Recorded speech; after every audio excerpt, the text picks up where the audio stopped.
जय हिंद दोस्तों, स्वागत है आपका रिवीजन करे में। और आज हम करेंगे डे 2 और डे 2 में हम डिस्कस करेंगे लेटर मुगल्स।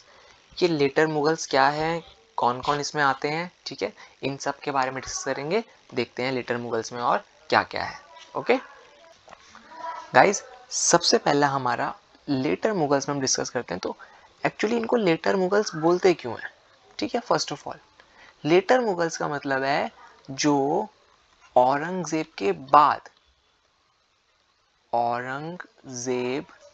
के बाद की जो सक्सेशन है, इनको हम बोलते हैं लेटर मुगल्स। और एक्चुअल में ना ये लोग काफ़ी वीक थे इनके टाइम पे।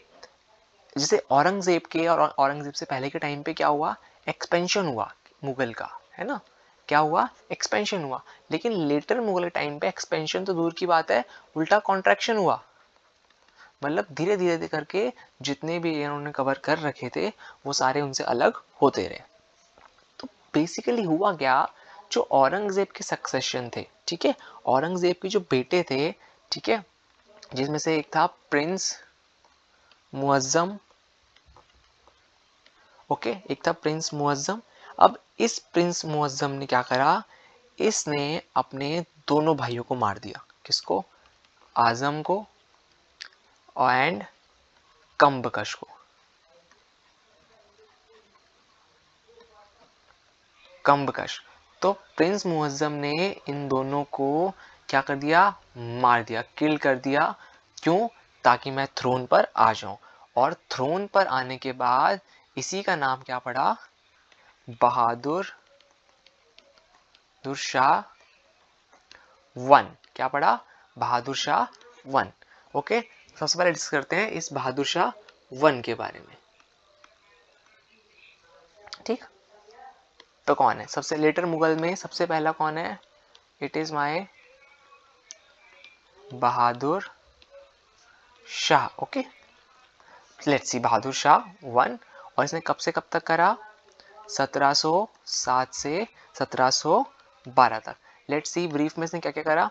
सबसे पहले तो इसने जो औरंगजेब की पॉलिसी थी रिलीजन के बेस पे डिवाइड करने की, इसने उस पॉलिसी को बंद करा। ठीक है, इसने क्या करा, स्टॉप्ड डिस्ट्रक्शन ऑफ टेम्पल। ठीक है, औरंगजेब जो धर्म के नाम पे काफी मारकाट करता था, बहादुर शाह वन ने उसको बंद करा। इसने मंदिर का डिस्ट्रक्शन भी बंद कराया। ठीक है, और बहुत इंपॉर्टेंट इसने क्या करा, इसने जो राजपूत थे, राजपूत हो गए, जाट हो गए, और थोड़ी हैंडराइटिंग रफ एंड फास्ट में वैसी आ रही है, तो प्लीज थोड़ा ध्यान रखना। ठीक है, और बुंदेला के साथ इसको ठीक कर देते हैं, है ना। और किसके साथ, बुंदेला के साथ इसने पीस करी। क्या करी, पीस मतलब शांति का इसने प्रस्ताव रखा। ओके, शांति का प्रस्ताव इसलिए रखा ताकि धीरे धीरे इसके अलायंस बन सके। तीसरा काम इसने क्या करा, बहुत मेरे ख्याल से इससे ज्यादा इंपॉर्टेंट काम शायद ये नहीं कर सकता था, इसने साहू, कौन साहू, जो मराठा लीडर थे, कौन थे, मराठा प्रिंस थे साहू, उनको आजाद करा। साहू को क्या करा, आजाद करा, जो कब से कैद थे, जो औरंगजेब ने 1690 से कैद कर रखे थे, उसने इनको आजाद कर दिया।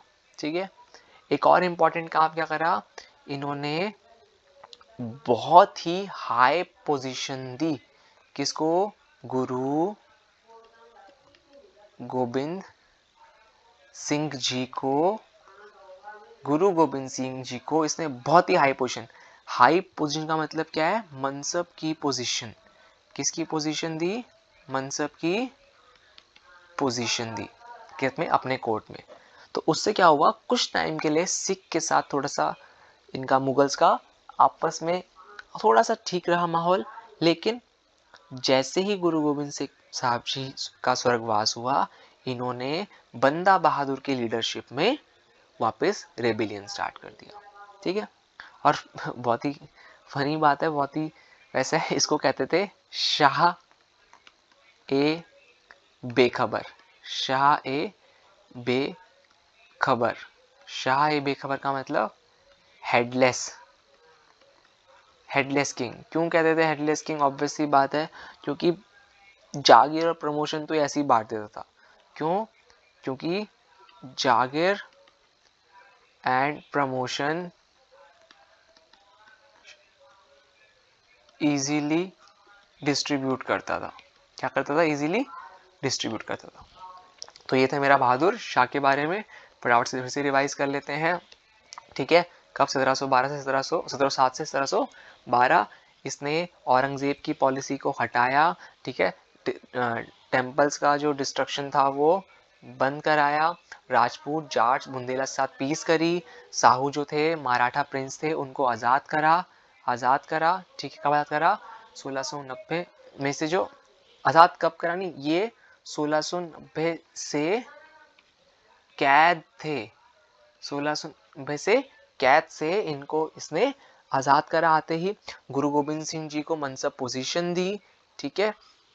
और मनसब पोजीशन दी, उसे थोड़ा सा हल्का सा माहौल ठीक रहा, लेकिन उनके डेथ के बाद बंदा बहादुर की लीडरशिप में दोबारा से शुरू हो गया, ठीक है। इनको क्या कहते थे? शाह बेखबर।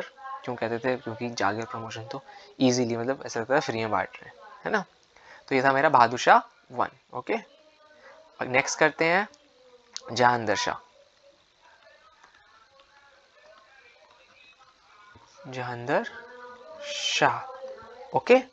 कौन है? जहांगीर शाह, ठीक। और जहांगीर शाह कब तक? 1712 से 1713 तक। कब? 1712 से 1713, ओके। लेट्स सी इन्होंने क्या करा। सबसे पहले तो ये जो आए एक्चुअल में पोजीशन पे आए, ये आए विद हेल्प ऑफ किसकी? जुल्फिकर खान। जहांगीर शाह पोजीशन में आए with the help of Zulfiqar Khan. With the help of Zulfiqar Khan Jahangir Shah क्या बने? ये पावर में आए, ठीक है। Khan came to power, okay.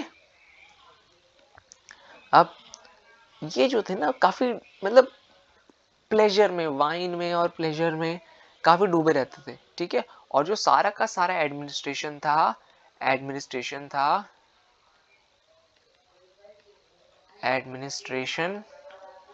Control, ये सारा एडमिनिस्ट्रेशन कंट्रोल किसके हाथ में था? जुल्फिकर खान के हाथ में था। क्यों? क्योंकि भाई साहब तो मस्त है अपना, ठीक है, शबाब में और, है ना, शराब में, दोनों में मस्त है। तो सारा कौन सा हमारा था? जुल्फिकर खान, ठीक है। अब इन्होंने क्या करा देखते हैं। सबसे पहले एबॉलिश्ड क्या? जिजिया टैक्स। क्या अबॉलिश करा? जिजिया टैक्स। गाइस बहुत इंपॉर्टेंट चीज है जिजिया टैक्स। लेट्स सी जिजिया टैक्स होता क्या है। ये एक डिस्क्रिमिनेशन टैक्स है। क्या है? डिस्क्रिमिनेशन टैक्स, ठीक है, ऑन नॉन मुस्लिम्स के ऊपर एक डिस्क्रिमिनेशन टैक्स है। और क्यों है? For their protection. क्यों है? मतलब मुगल उनकी प्रोटेक्शन करेंगे, इसीलिए ये डिस्क्रिमिनेशन टैक्स है। ये भी औरंगजेब के टाइम पे काफी एक्टिव टैक्स हुआ करता था। कौन सा टैक्स? जिजिया। मैं इसको ठीक करता हूँ, JI जिजिया, ओके। जिजिया टैक्स, जिजिया अगर भी कहते हैं जिसे, है ना। नेक्स्ट पर आते हैं। इसने एक बहुत, मतलब एक एक्सप्लॉइटेशन सिस्टम, मतलब इसने स्टार्ट तो कुछ और सोच के करा, बट वो एक्सप्लॉइटेशन हो गया। उस सिस्टम का नाम क्या था? उस सिस्टम का नाम था, गाइस साथियों, उस सिस्टम का नाम था इजारा सिस्टम। क्या था? इजारा सिस्टम, ओके। अब देखते हैं इजारा सिस्टम है क्या। अब इजारा सिस्टम का मतलब क्या ना, ये ना एक तरह, मतलब पहले था किस लिए, पहले समझते हैं। ये था रेवेन्यू कलेक्शन के लिए। किसके लिए था? रेवेन्यू कलेक्शन के लिए। अब जब ये रेवेन्यू कलेक्शन था, इसका मतलब क्या है एक्चुअली, ये ना एक तरह से मान लो बिडिंग सिस्टम था। क्या था? बिडिंग सिस्टम, है ना। अब इसमें क्या होता था इजारा सिस्टम में, मान लो 5 लोग हैं, ठीक है, थोड़े लोग अच्छे नहीं है बट काम चला लेंगे, है ना। ये 5 लोग हैं। अब मान लो ये कोई एरिया है, ठीक है, इसने बोला, इन भाई साहब ने बोला, इन भाई साहब ने, पहले वालों ने बोला कि मैं आपको, मतलब जहांदर शाह को यहां से मान लो 1 करोड़ रुपए लाके दूंगा। क्या लाके दूंगा? 1 करोड़ रुपए लाके दूंगा, है ना। इन्होंने बोला, इन भाई साहब ने बोला, नहीं यार मैं आपको यहां से 2 करोड़ रुपए लाके दूंगा, ठीक है। ऐसे ही करते कर सबने बोला। तो अब जिसका भी मान लो 2 करोड़ हाईएस्ट था, अब इस पूरे एरिया का जो रेवेन्यू कलेक्शन की जिम्मेदारी मिल गई, वो किसको मिल गई? ये हरे वाले भाई साहब को। अब जब ये हरे वाले भाई साहब को सारी जिम्मेदारी मिल गई, तो इन्होंने क्या करना था? साल भर में सिर्फ 2 करोड़ देना था, और उसके बाद जितने भी पीपल यहाँ पर रह रहे हैं उनसे जितना मर्जी चाहे, मतलब वो फ्री था up to extract any amount of tax from the public. तो गाइज ये जो इजारा सिस्टम था, आई होप आप समझे होंगे, बहुत ही एक तरह का कहें तो एक्सप्लॉइटेड सिस्टम था, है ना। एक्सप्लॉइट कर रहा था ये पब्लिक को। दोबारा करता हूँ, इजारा सिस्टम का रेवेन्यू कलेक्शन सिस्टम था, इसमें बिडिंग लगती थी। ये 5 बंदे हैं मान लो, ठीक है, 5 बंदों ने बोला भाई, अलग अलग रेट दिया, इसने बोला सबसे ज्यादा कि मैं 2 करोड़ रुपए जो है वो टैक्स दूंगा।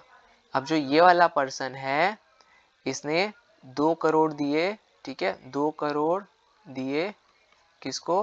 राजा को। 2 करोड़ दिए किसको? राजा को। और 2 करोड़ देने के बाद ये फ्री था to extract any amount from public, है ना। उसके बाद तो कुछ भी ले ले भाई, तो 10,000 ले एक बंदे से, 5,000 ले, 20,000 जो लेना ले ले, है ना। इजारा सिस्टम इन्होंने शुरू करा, ठीक है। एक और चीज इन्होंने करी, ये बहादुर शाह, सॉरी जहांदर शाह की हम बात कर रहे हैं, ठीक है। एक बड़ी इंपॉर्टेंट चीज इन्होंने शुरू करी। क्या शुरू करी? इन्होंने मराठास को क्या दे दिया कि भैया आप चौथ भी कलेक्ट कर सकते हैं। क्यों? ताकि मराठा से फ्रेंडशिप हो जाए। चौथ भी कलेक्ट कर सकते हैं और सर देशमुखी भी कलेक्ट कर सकते हैं। सर देशमुखी भी कलेक्ट कर सकते हैं। अब चौथ क्या है और ये सर देशमुखी क्या है, लेट्स सी एक बार। चौथ क्या है गाइस? चौथ का मतलब है कि 1/4 of total revenue collection. 1/4 of total revenue collection किसको मिलेगा? मराठास को मिलेगा। मतलब मान लो ये मराठास हैं, ठीक है, इधर दूसरे कोई हैं, तो इनका जितना भी रेवेन्यू कलेक्शन होगा मराठास इनसे 1/4 लेंगे। अभी सर देशमुखी क्या है गाइस? सर देशमुखी का मतलब है एडिशनल 10% टैक्स।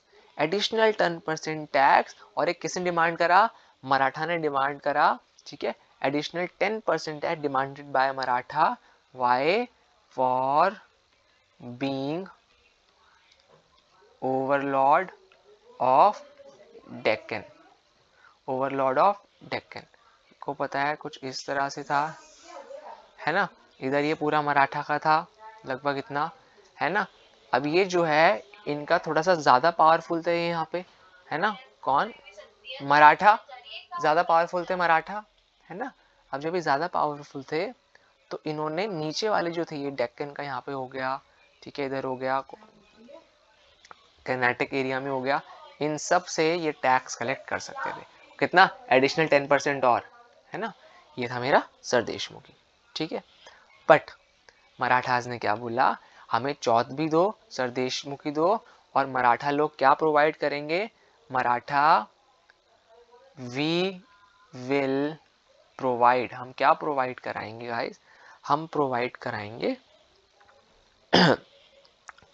1500 सोल्जर्स, 15 थोड़ा सॉरी थोड़ा इसको रब कर देते हैं, 1500 सोल्जर्स प्रोवाइड कराएंगे to to safeguard the emperor. Okay, 1500 soldier हम देंगे। ओके, इसने मुगल्स को भी दिए। ओके, मराठास ने मुगल्स को 15 सोल्जर दिए, ठीक है, ताकि हम एम्परर को सेव गार्ड करेंगे। ओके, ये था मेरा about Jahangir Shah. Okay, next jump करते हैं, है ना।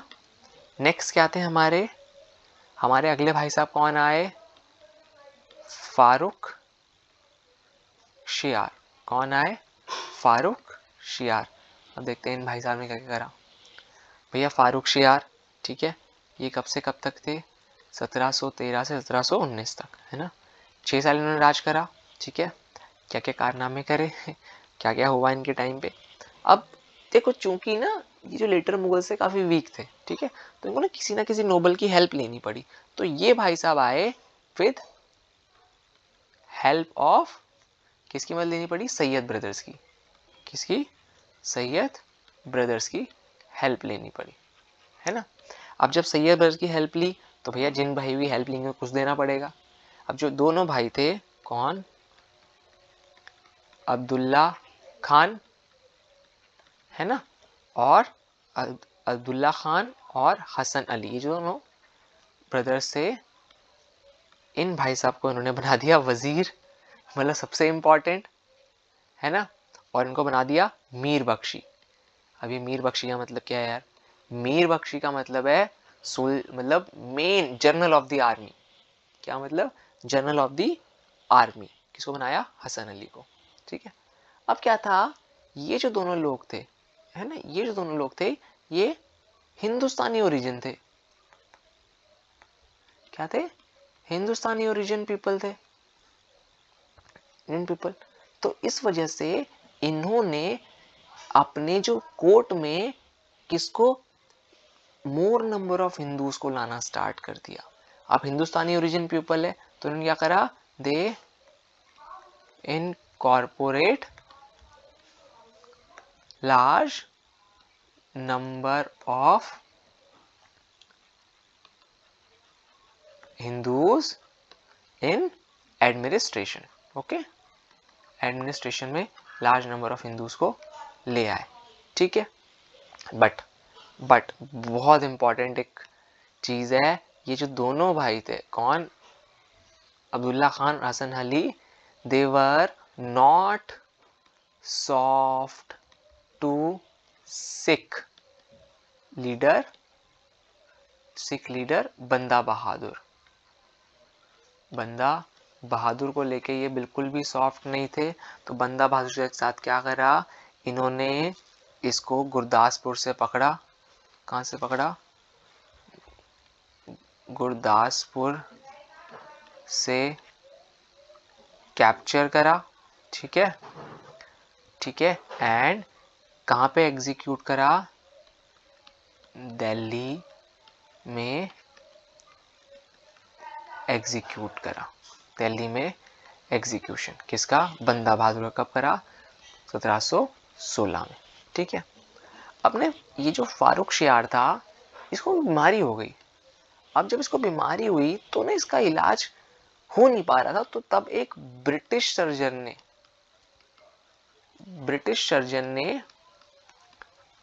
ने इलाज करा। ब्रिटिश सर्जन ने क्या करा? इसका इलाज करा।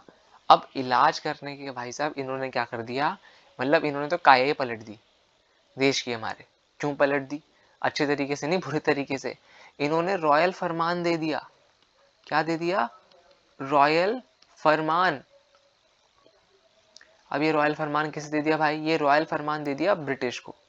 अब देखते हैं भैया रॉयल फरमान है क्या फारूक शियार का। रॉयल फरमान, अब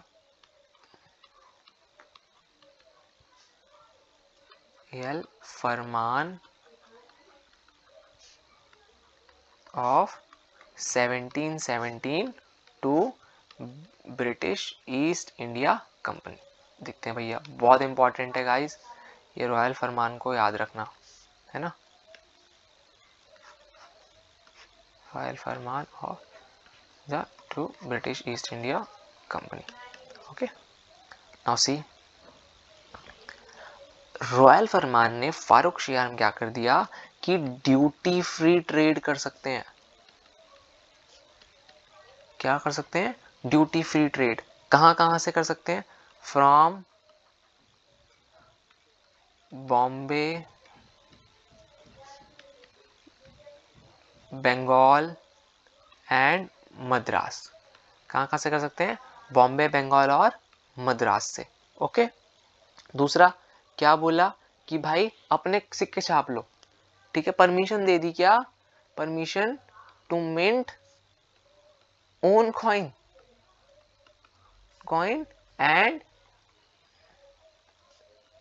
they can further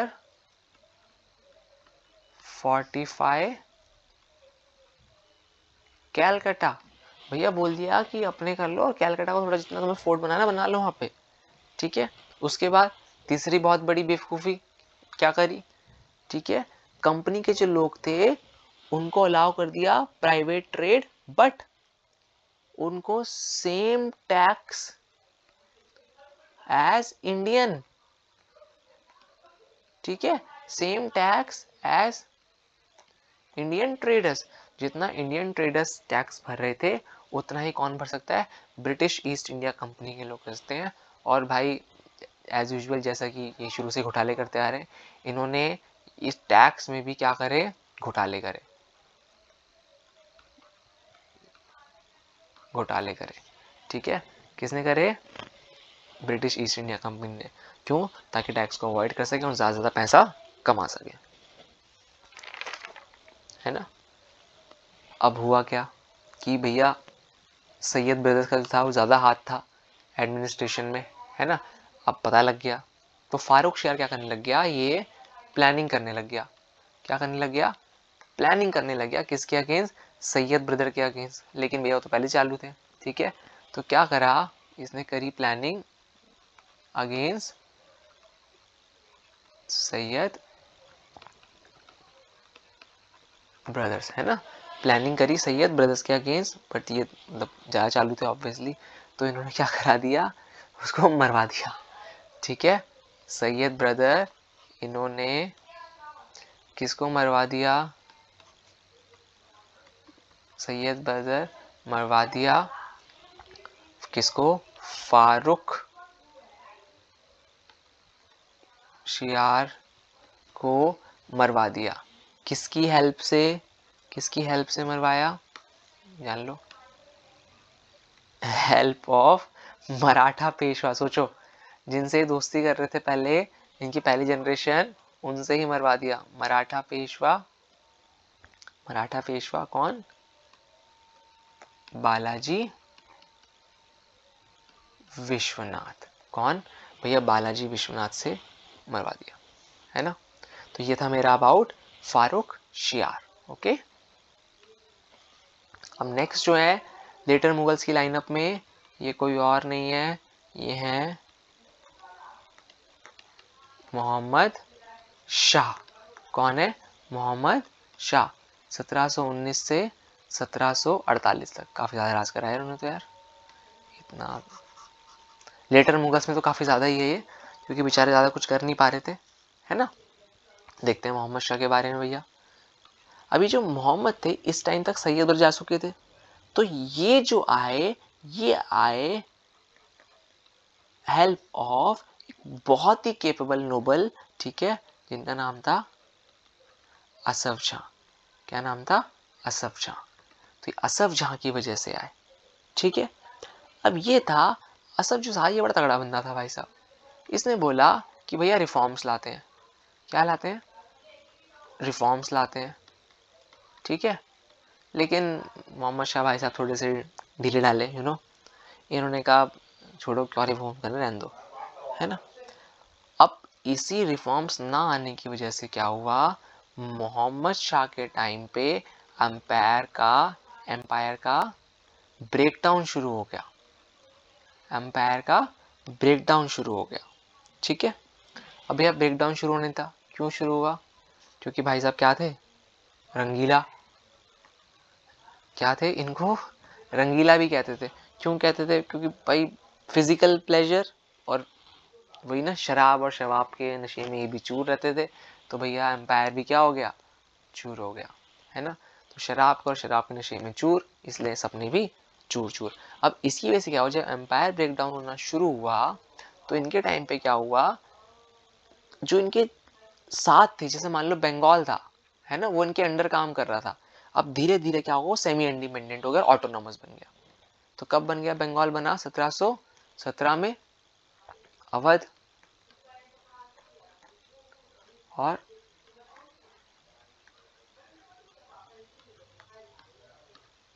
हैदराबाद। ये बना 1722 में और ये बना 1724 में, है ना। और ये क्या बन गए, ये थोड़े अलग हो गए, ठीक है, सेमी इंडिपेंडेंट हो गए एंड ऑटोनॉमस हो गए। मतलब भैया खुद ही राज करेंगे। ठीक।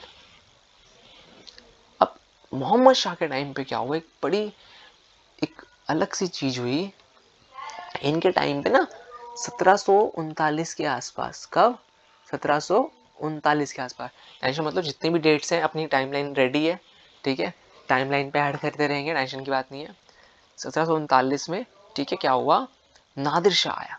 कौन आया? नादिर शाह। अब नादिर शाह ने क्या कर दिया, इन्वेड करना स्टार्ट कर दिया। ठीक है, नादिर शाह इन्वेडेड इंडिया। क्या करा? इन्वेडेड करा इंडिया को। और भाई ने मुगल्स को बहुत तगड़े तरीके से हराया। ठीक है, डिफीटेड मुगल्स, है ना। अब जब नादिर शाह ने मुगल्स को हराया तो भैया इसके भी कुछ लोग मरे होंगे। इसने उसका बदला लेने के लिए अटैक कर दिया दोबारा से। अटैक कहाँ कर दिया? Attack on Delhi. अब जब दिल्ली पे अटैक करा तो वहां पर मतलब एक जैसे मैसेकर जिसे बोलते हैं, लाशों के अंबार बिछा दिए। ठीक है, और क्या लूट कर ले गए भाई साहब, क्या ले गए? बहुत फेमस क्या ले गए? Famous peacock throne. Peacock throne के अंदर क्या था गाइस? पीकॉक थ्रोन के अंदर था कोहिनूर लगा हुआ। ठीक है, और ये पीकॉक थ्रोन थी किसकी? ये थी शाहजहां की। किसकी थी? शाहजहां की। ठीक है, और भाई साहब उसको भी ले गया। अब नादिर शाह की डेथ के बाद, ठीक है, तो देख लेते हैं नादिर शाह की डेथ के बाद। ठीक है, अहमद शाह अब्दाली आए सक्सेसर। ठीक है, और इस अब्दाली ने भी इंडिया को इन्वेट करना शुरू करा। और फिर 1948 तक तो रंगीला जी गुजर ही गए। ठीक है, तो गाइज ये था मेरा मोहम्मद शाह तक। दोस्तों ये थी मेरी डे 2 के पार्ट 1 तक की कहानी। ठीक है, मोहम्मद शाह तक की कहानी। अभी मोहम्मद शाह थोड़ा आगे भी चलेंगे, 2-3 लेटर मुगल्स और हैं। ठीक है, इनके बारे में देखते हैं। ठीक है, क्या क्या इन्होंने करा। तब तक के लिए जय हिंद।